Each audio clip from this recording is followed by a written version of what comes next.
lorsque vous avez l'équivalent de ce qui est sur votre voiture, un cruise control. Donc j'ai dit à l'avion, tu maintiens telle vitesse via ce qu'on appelle l'automanette. L'automanette, elle a besoin de l'information vitesse. À partir du moment où elle n'a plus cette information de vitesse, l'automanette va se déclencher. Et les moteurs vont rester à la poussée à laquelle ils étaient juste avant le déclenchement de l'automanette. Donc les moteurs n'ont rien à voir là-dedans. Qu'est-ce qu'ils ont fait après avec les moteurs?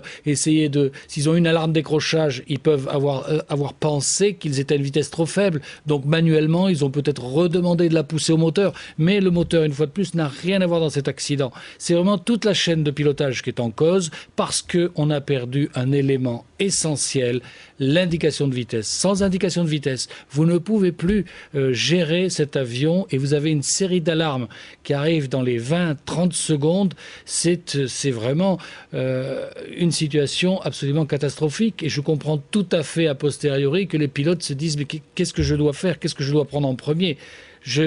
Franchement, je ne vois pas un pilote qui aurait pu sortir indemne d'une telle situation. Alors justement, on en vient à l'équipage. Il y a eu beaucoup de fuites dans la presse, dans les médias. On a très vite parlé d'une erreur humaine. Là, les indications qui sont données, c'est certes, le pilote n'était pas là, mais il revient très vite, 1 minute 30 après le début de l'incident, et il donne l'ordre de cabrer l'appareil.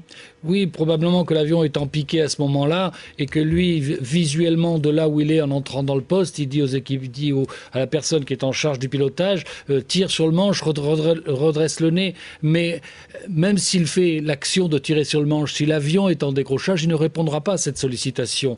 Donc c'est on peut dire que c'est pratiquement un cri désespéré de la part d'un membre d'équipage dans la situation dans laquelle il se trouve. Alors expliquez-nous, on a envie un petit peu d'imaginer la scène, hélas, à l'intérieur de l'avion, les 228 personnes, passagers et pilotes et copilotes. Une chute de 3 minutes 30 en partant de l'altitude de croisière, ça représente quoi? Si on n'a pas sa ceinture de sécurité, par exemple, sa ceinture d'avion, est-ce qu'on est éjecté dans l'appareil? Déjà, ceux qui ne sont pas attachés, de toute évidence, ils ont dû partir d'une cloison à l'autre dans tous les sens. Ceux qui sont attachés, ils ont été tellement remué avec une telle violence, c'est vraiment... L'avion part dans tous les sens. Je me souviens déjà, rien que sur un vol normal où j'avais eu des turbulences qui étaient sévères, je n'arrive même plus à lire le panneau qui était devant moi.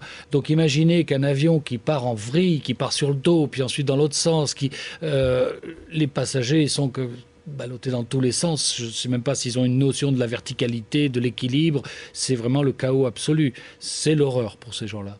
Alors l'équipage savait qu'il allait vers une zone de turbulence, il a essayé de l'éviter, c'est la procédure normale. Tout à fait. Dès le début, on a vu, parce que l'ACARS, qui est un petit boîtier dans l'avion qui transmet des données, entre autres les données de panne, mais qui transmet également toutes les 10 minutes la dernière position de l'avion.